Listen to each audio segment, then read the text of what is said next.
everyone, and welcome to your forecast for the upcoming solar eclipse in Taurus. It's going to happen at the end of April. So this is going to be an interesting one. It's the first eclipse of 2022, and what it's doing is starting a new 6-month cycle that will take us into the second half of the year.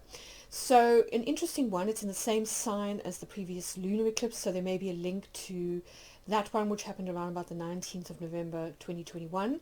I will put a link in the description box and as a card, so if you want to go back and listen to that to see whether any themes kind of come up again for you, by all means do.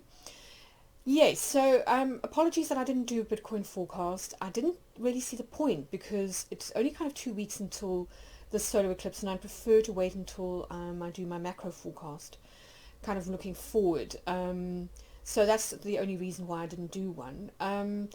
But this is an interesting one, and there's some lovely aspects that it coincides with, particularly a wonderful Venus-Jupiter conjunction. So let's get into the forecast and see what we've got to look forward to. Just bear in mind that these energies won't necessarily make themselves manifest immediately. They may take at least 3 months to start showing themselves. So bear in mind that this is a kind of mid-range type of forecast, and it might be useful to revisit it again in the future when things start to become a lot clearer. So for those of you who aren't familiar with the way that I do eclipse forecasts, basically for me a solar eclipse is a turbocharged new moon, and this is all about seed moments, fresh beginnings, pressing the reset button if you like, and that will depend. Where you press the reset button will largely depend on where the eclipse happens in terms of your houses, your astrological houses. So it's helpful to know your chart, but I have done a cheat sheet as usual that you can use just to get a sense of where that might be. So solar eclipses are fabulous for beginning new 6-month cycles, new projects. They're also great for personal do-overs if you want to embark on a new journey of kind of learning or discovery. And it also often coincides with karmic contracts. For me, it's very much associated with that geomancy figure of Capudraconus, so the head of the dragon. And of course, both the nodes are very important when it comes to eclipses because these are where eclipses tend to happen. So yeah, we will look at the aspects to the nodes as well when we come to look at the chart. Now, as I said earlier, there may be some links between this particular eclipse and the lunar eclipse that happened in the same sign 6 months ago. So in this case, we're talking about the lunar eclipse that happened on November the 19th, 2021. So in terms of Dane Rudhyar's he was quite big on using sort of moon phases in terms of the astrology of personality, and in his book the lunation cycle. So in his terms, this eclipse occurs around about 11 or so degrees of Taurus, so it falls within the first crescent, or what he calls the balsamic moon. So this is between 0 to 45 degrees between sort of conjunction and first quarter. And the balsamic moon for him is all about being future orientated. So it's about people that are very focused on forecasting, prophecy, and also leadership. So people who have a vision for the future, which I find really, really, really interesting, because the hexagram in which this takes place in terms of the human design, the gates, is in hexagram 24 or gate 24, and this is in the third eye, or the Ajna center, and it connects up that central channel from the third eye to the the crown.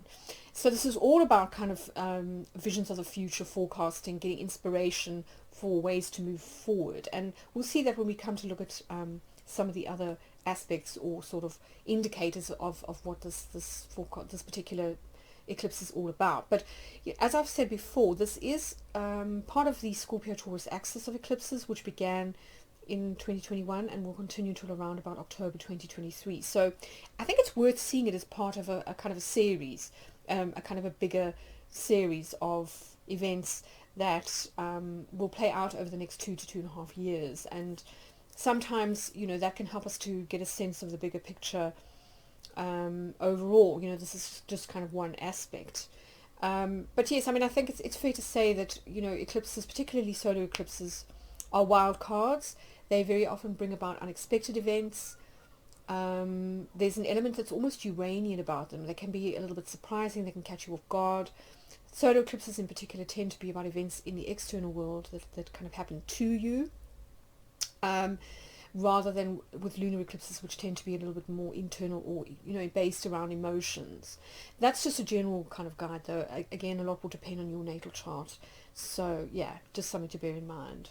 Now, I'm sure you've probably come across this term, Saros family, but eclipses tend to reoccur in the same signs every 18.6 to 19 years apart. And we call this in astrology Saros families or Saros Series. And the very well-known astrologer Bernadette Brady, in her book Predictive Astrology, basically went through all the Saros families and kind of looked at their astrological signatures. So for her, this one is part of what she calls the 6 North Saros series, and this concerns our relationship with authority figures, father figures, and with patriarchy. So there's a strong kind of Saturnian element to this eclipse family. And one way you could interpret that is bossing up. So it could be about the need to take responsibility for something, to take on more responsibility, possibly to assume control or leadership in some area. Maybe you've kind of mastered certain skills and you're now kind of ready to for the next challenge in terms of your career, or perhaps you may also be taking on more commitments personally. So maybe you are buying a property for the first time, maybe you are starting a family, but there's definitely an element here of being open to accepting more commitment or responsibilities. Now, in some cases, this may have to do with the fact that other people haven't been up to the job, so they may have been flaky, they may have got ill, they may have not been able to show up on some level or way, shape or form. And so it could be that, the unexpected aspect of this eclipse is that you're going to have to step up or kind of take over into a role that you didn't expect to. So, for example, I think it's quite interesting that the Duke of Cambridge, Prince William, is having to take on more responsibilities in terms of like the royal family because of the Queen's ill health. So it could be that type of situation, so that's just one example. Now, previous dates in this eclipse series include 1914, 1932, 1950, 1968, 1986, and the last one in this particular series, which occurred in around about 2004. So again, there might be some links to events in your life that took place back then. Yes, but just I always find that information useful to provide because it gives context, and it sometimes can help us to see patterns, historical patterns, socioeconomic patterns, and so on. Now, this eclipse is a partial solar eclipse, so it's not going to be exactly on the nodes, but nonetheless, that doesn't really take anything away from its kind of power and effectiveness, and we'll get into that when we look at the chart in more detail. Now, in terms of the Sabian symbol, this eclipse occurs at the 11th degree of Taurus, so sort of within the first decan or so, just kind of past that point. And I think this is quite an interesting one, considering that we are in Taurus season, and that this eclipse occurs in the sign of Taurus, which is of course Venus rule. So it's a woman sprinkling long rows of flowers. So there's this real sense here of taking care of things, of nurturing things. And for me, this really evokes strongly that energy of the Empress in the Tarot. She's associated with motherhood, but also with the fecundity of nature. And I think there's a lot here about kind of patience, care, and TLC. So being willing to sort of put in the work to nurture and fertilize, projects, people, relationships, or sort of things like plants, and watch them grow, and having the patience to sort of watch them blossom. So this is very much for me similar to the Seven of Pentacles in the Tarot as well, where you have this idea of investing your time and energy and patience into something and sort of attending to it on a daily basis, on a kind of regular basis, and eventually, this kind of paying off, over the long term. So there's a lot here about not just paying attention to detail, but also it's that kind of extra care, that sort of that willingness to give without necessarily reaping immediate sort of rewards, that I think is what's being sort of emphasized here. So tending to the soil, tending to a painting or anything that you're kind of bringing to life or you are giving birth to, because there's a lot here about the more kind of the artisanal and the nurturing aspect of Taurus in this eclipse that I think is worth paying attention to. So I'll leave you to have a look at some of Linda Hill's keywords and things to see if they spark off anything in you. And I'm going to move on to the lunar phase. Now, the lunar phase is the 5-degree sort of demi-decan area in which an eclipse or a lunar phase takes place. So this one falls between 10 and 15 degrees of Taurus, and James Burgess sees this as being about authenticity. So this is an interesting one. It's really, I think, strongly about the need to be practical, grounded, down to earth, very much rooted in kind of real life in the 3D. And there's also a very strong, as I said, there's almost this farming metaphor kind of going on, where we are caring for its own sake, so giving as its own reward and not necessarily respecting anything from the recipient, or sort of expecting immediate rewards. If this is putting something into mastering a skill, or whether it is creating something beautiful, that you're willing to kind of take your time and to sort of really lavish something with care and attention in order to sort of make it the best that it could be. So this obviously speaks to us of kind of stewardship and growing things, so very similar to what I was saying about those farming metaphors. And I think really what he's talking about here is getting back to reattuning ourselves to the cycles of nature and of life, knowing that everything has a season and honoring that. And part of that is also honoring the body and the physical needs of the body and of the kind of, I don't want to say the limits of the material world, but certainly understanding that this is not the time to be sort of too stuck in one's head and dealing with hypotheticals or sort of locked too much into the metaverse. This is more about coming back into the real world, the analog world, taking care of our health, having better routines, practicing self-care, grounding in the physical. Taurus is a very practical sign. It is also a sign that loves routine. So it may be a good time to sort of establish healthier routines in terms of eating, exercise, and so on. And also stopping to smell the flowers, because again, Taurus, if you think about bovines, they move slowly, they, kind of eat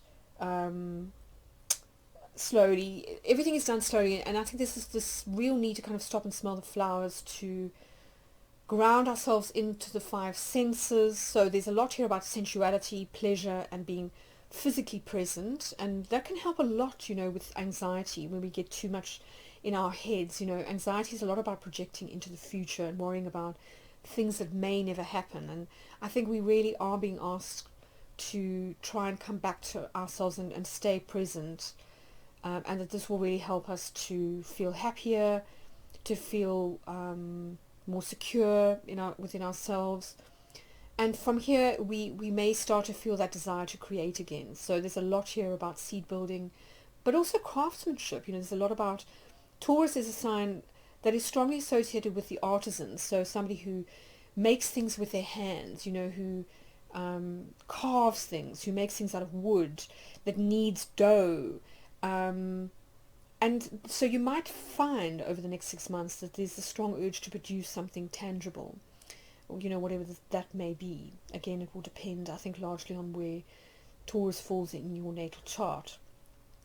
And the other aspect to this authenticity theme is self-discovery. So Taurus is the second sign along after Aries.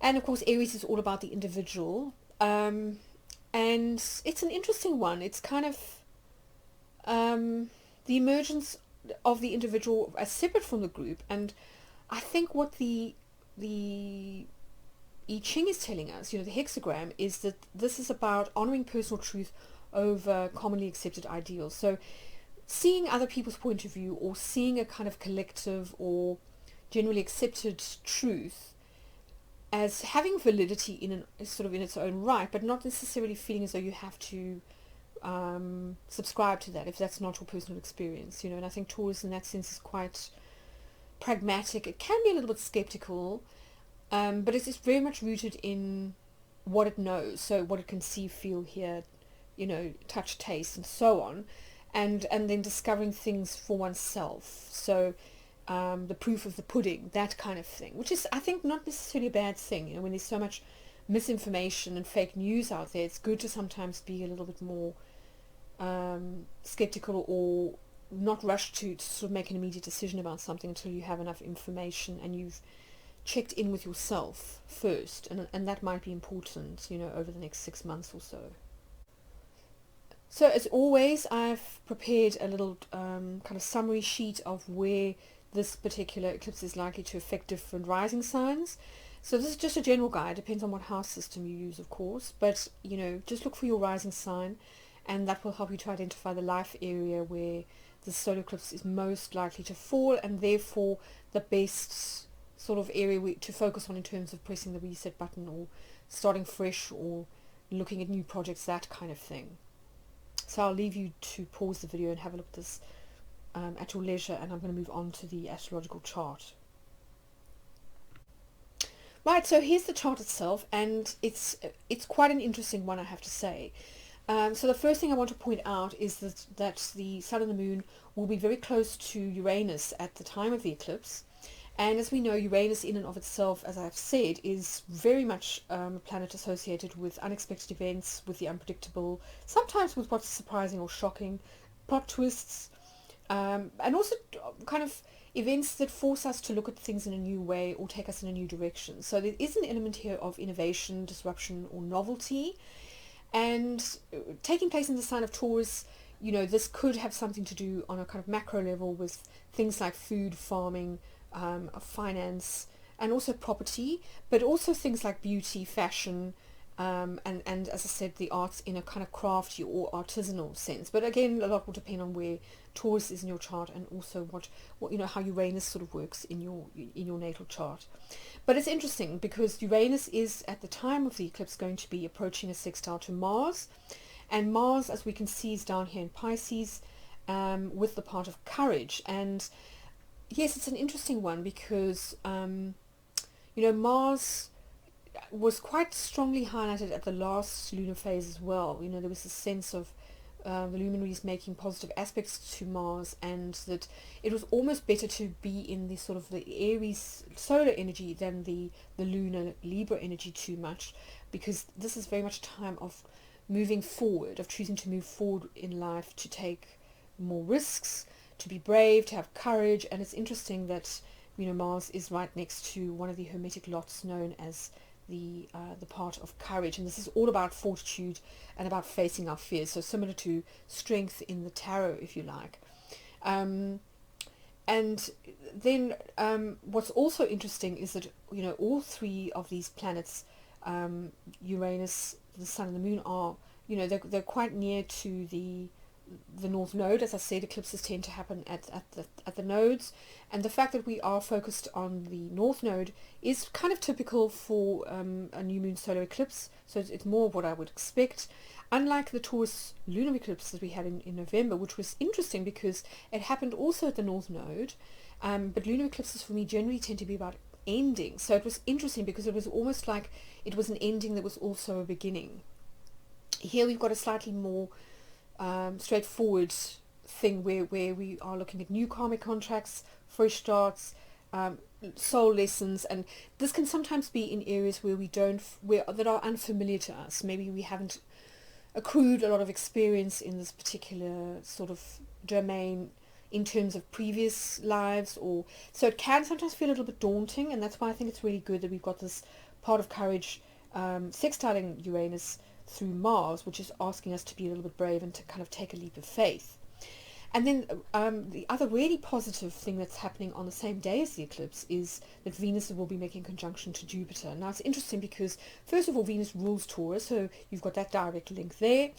Secondly, when we look back to the Taurus lunar eclipse back in November of 2021, Venus was also making a very positive aspect to Jupiter. I think it was a trine at the time, but the difference kind of between then and now was that Jupiter at the time was making a T-square to the luminary. So there was some kind of block, there was sort of tension around the sort of Jupiterian aspect. And as I said at the time, that it might have something to do with unrealistic expectations, being overly judgmental, or somehow needing to kind of work on limiting beliefs that might be sort of holding back our growth or stopping us from accepting gifts from the universe. So interesting that Venus is making a conjunction to Jupiter. You can see them both down here in Pisces, both of them fresh off of a conjunction to Neptune, so that's also kind of very much in play.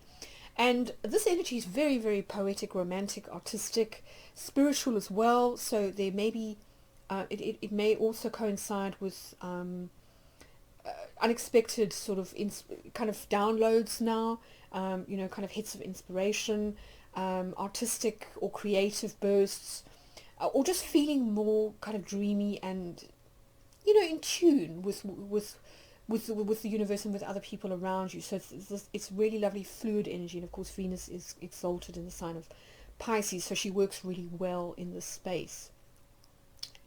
Now what's also fascinating is that Jupiter in turn is connected to Pluto, so it's separating from Neptune and it's applying bisextile to Pluto in Capricorn. And Pluto's newly retrograde. It retrogrades within a couple of days prior to this eclipse, so newly retrograde. And of course when an outer planet goes retrograde, it tends to take energy that normally works on a sort of more global or kind of socio-economic or historical level, and it links it to personal circumstances or kind of internal experiences. So it's an interesting one. It's almost as though we're being asked to think about on a sort of an internal or a more of a psychological level what change means for us and how we are experiencing change, particularly in relation to systems and traditions, because of course Capricorn, the sign that Pluto is in, is all about things like the banking system, about patriarchy,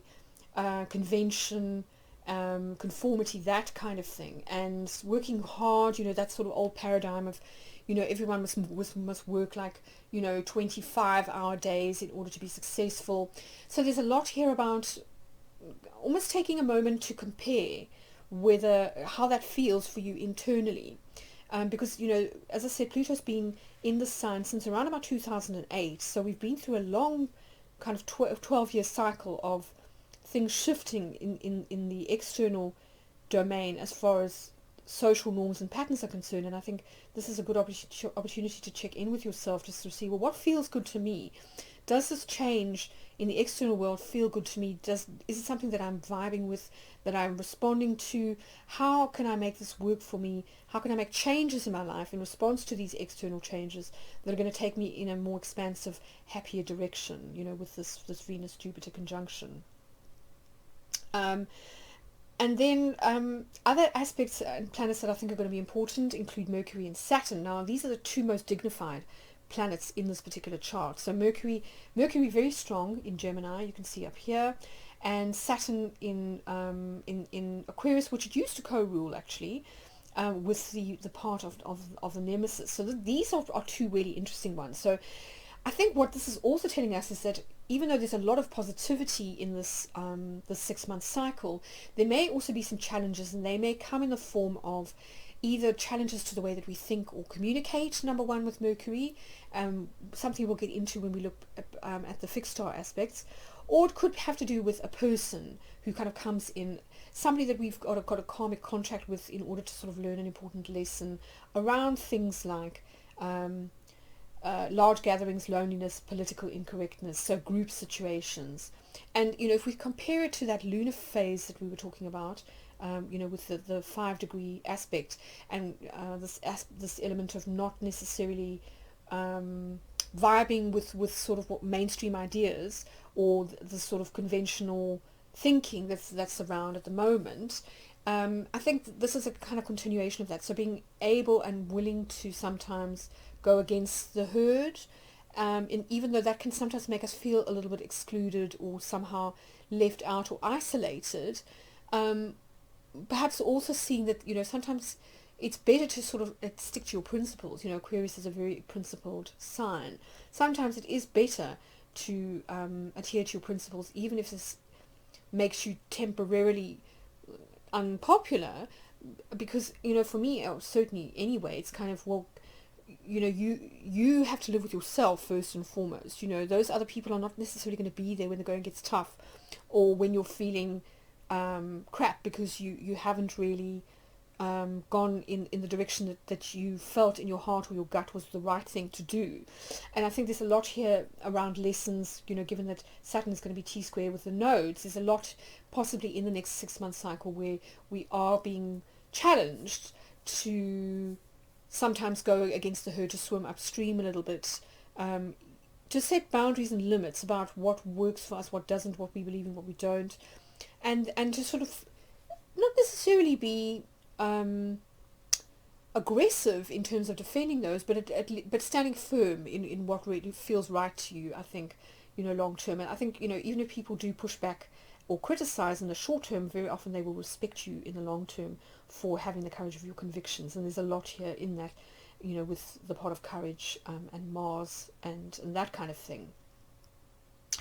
Now, Mercury is also interestingly applying by trine to Pluto and making a sextile to Venus, so playing into this wonderful conjunction that is happening. So again, there might be an aspect here of communication or ideas or travel that might factor into whatever the Venus-Jupiter conjunction is, whatever gifts are kind of being offered to you by the universe through this Venus-Jupiter conjunction. So with the aspect to Pluto, we are sort of talking about paradigm shifts in terms of mindset or communication in particular. It might be that during this period you learn something new, you sort of acquire more information that makes you see something in a different light. It could also be that you convince somebody else through persuasive writing or communication that there's a need to change, so maybe campaigning for a system to be reformed, for example. Mercury is the politician and the campaigner, so there might be some aspect here of doing work on that level. Again, a lot will depend on where Mercury, Pluto and Saturn, for example, sit in your natal chart and how they work, but that's just the general energy overall. So generally speaking, quite a busy astrological chart, and that's, I think, as it should be, given that this is essentially a 6-month cycle. So we've got time for these things to play out over that period. Now, in terms of the fixed star aspects, as I was saying, one of the key ways of understanding Mercury here is to see it in relation to its conjunction to the fixed star Alcyone. Now, Alcyone is an interesting one because it's part of the constellation of Taurus, but it's also one of the seven sisters, if you like, the Pleiades. So there's this interesting double energy, which I think fits interestingly with the idea that Mercury is in the tropical sign, the western tropical sign of Gemini, even though from a sidereal point of view, we are talking about Mercury being in close to the stars, the constellation of Taurus. And that's because of precession of the equinoxes. So interestingly, Bernadette Brady associates this particular fixed star with the third eye. So interesting that as I said, that the sun and the moon will fall into gate 24, which is, as I said, part of that central channel of the thinker in the ajna, or the third eye center in the human design body graph. So an interesting overlap there and a synergy. So she sees this as being about kind of inner vision and about being insightful, brilliant, also a persuasive orator or speaker, and I think in a lot of respects this really enhances the position of Mercury, which is all about the intellect and about consciousness and perception. And given that Mercury, as I said, is the most dignified planet in the chart, I think there's a lot in this 6-month cycle about, as I say, downloads possibly coming in, insights which are going to help us to move in a new direction or to see things from a fresh perspective, and this is going to help us to make the changes that we need to make in order to move into that lovely fresh energy. Now there is a caveat, and that is, Brady also talks about how Alcyone has a dark side, and this can be judgment and narrow-mindedness. This is one of the slightly more negative aspects of Taurus, is that it can get a little bit stubborn and set in its ways, and it can tend to defer to like precedent or what's been done before. So in that sense, it can be a little bit lazy, and I think it's important here to try and stay open and not to get too much into assumptions, not to make assumptions or to make snap judgments. Vivian Robson also talks about it in terms of blindness or eye problems. I mean, that might be a bit literal, but it's worth mentioning.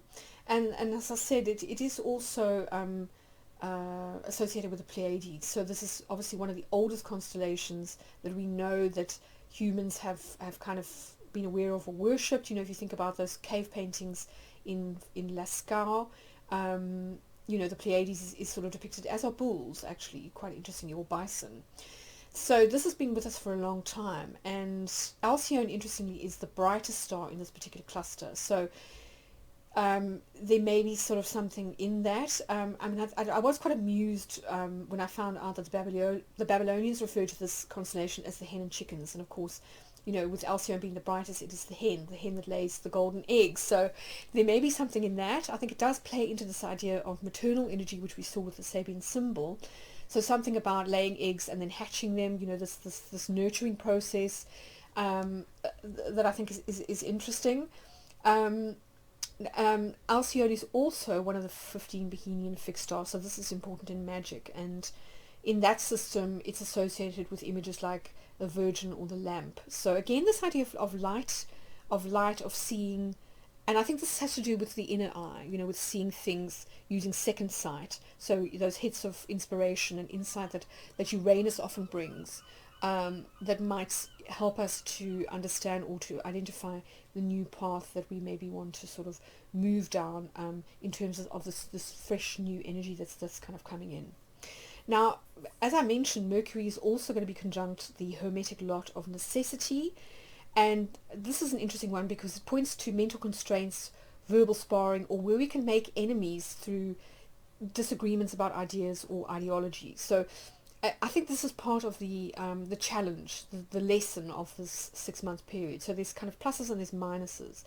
And I think one of the potential minuses is learning to, as I say, be a little bit more open-minded and not to sort of get too judgmental too quickly or to rush to conclusions. Now, Vivian Robson talks about this again quite literally as being sometimes about loss as a result of intellectual property theft, legal disputes. So there may be a need for caution there. I just thought I'd mention that. But I think overall it is really positive, and it's about, as I said, that's sort of those flashes of insight, downloads possibly from Pleiadian star seed or star families. It's also, intellectual brilliance, and also, any kind of brilliance that has to do with teaching or passing on information. So that also might be significant. And I thought I'd also just bring this up again, that these were the fixed stars that I mentioned at the last lunar phase forecast I did for the full moon in Libra, but they will still be in play. So Uranus, for example, will still be conjunct Menkar because it is now direct after having been retrograde for so long. So one to watch again, you can see it's part of the constellation of Cetus the Whale, and as I've mentioned, this was very active last summer between around about August and October 2021, and for me it's so much about reprogramming unconscious patterns, particularly ones that have to do with where we might fear being engulfed on some levels. So this can take the form of the devouring mother, for example, that archetype. I mentioned that in my forecast at the time. And this can be, particularly it can relate a lot for our kind of more masculine side, where we may fear loss of autonomy or freedom as a result of kind of devouring mother figures, sort of like bossy females, or it might be a reaction to uncertainty or change. We might feel overwhelmed, that image of the whale, if you think about Jonas. So something to be aware of, because particularly if you do get triggered on some level as a result of events that occur around this eclipse, this might help you to understand why. We all react to change differently, and it's interesting because Taurus in and of itself as a sign is not really one that is open to change that easily. It tends to be quite rooted in the familiar, and that can be a good thing, but it can also stop us from kind of growing or being open to, as I say, new gifts that might be kind of coming in, from the cosmos. And again, the nodes, so these will also be in play with that, particularly with that Saturn square. So with the North Node, we've got Capulus, which is in the constellation of Perseus, so this is the warrior or the athlete. And just a reminder that it's about focused and assertive action. So this could be physical action, shows of strength or physical exertion to overcome obstacles, or it could be more sort of figurative. And then the energy that we're kind of moving away from is Agena, which is associated with the sacrifice is needed for growth, or when paired with the moon, which it was at that last lunar phase, it can be about letting go of the need for popular approval. So again, feeding into this idea of the lunar face and some of the stuff that we encountered in relation to Uranus being part of this particular eclipse theme, is about being willing to be different, being willing to stand out, being willing to go against the crowd or against conventions. So accepting that sometimes being a disruptor or being a change agent can sometimes mean that we are projected onto, and that can sometimes mean that we get sort of alienated or somehow made to feel different or like a freak. And I think it's just kind of coming to terms with that, and also not making it more than it is. Sometimes we can feel like an outsider when we aren't really. It's just that we are a little bit kooky or different, but that's also what makes us special, and it's also what draws people similar to us to us. So I think it's just about really being comfortable in your own skin, and being okay with sometimes being a little bit different, to the herd. So those are my kind of overall thoughts as far as the eclipse is concerned in terms of general themes. I am offering a new product. Normally I do sort of 12 6-month eclipse forecasts for each of the zodiac signs, but I thought I'd do something a little bit different. So this time I'm offering individual solar eclipse readings. These can either be video readings or written forecasts for the next 6 months, and these are going to be based specifically on your individual natal horoscope. So you'll kind of order, give me your birth details, and then I will look specifically at your chart to see where the eclipse falls, how it works with your natal planetary setup, and so on. And it will also include things like the sign and house and transits of the progressed moon, because that can also give us a lot of indication of where you are kind of moving towards anyway, from a sort of an emotional or a sort of a psychological perspective. And then any other information that might be pertinent, like fixed star transits and hexagrams, so human design themes. So if that's something you're interested in, I will be putting up an item to order in my online shop, so you can check that out as we get closer to the 30th, that I haven't put it up yet. But I hope you found this useful, and that this eclipse brings you a lot of beautiful gifts, care of Venus and Jupiter. Take care. Look out for my long-range Bitcoin and Ethereum forecast, which I will bring out in the next couple of weeks. But till then, all the very best, and lots of love, and see you soon.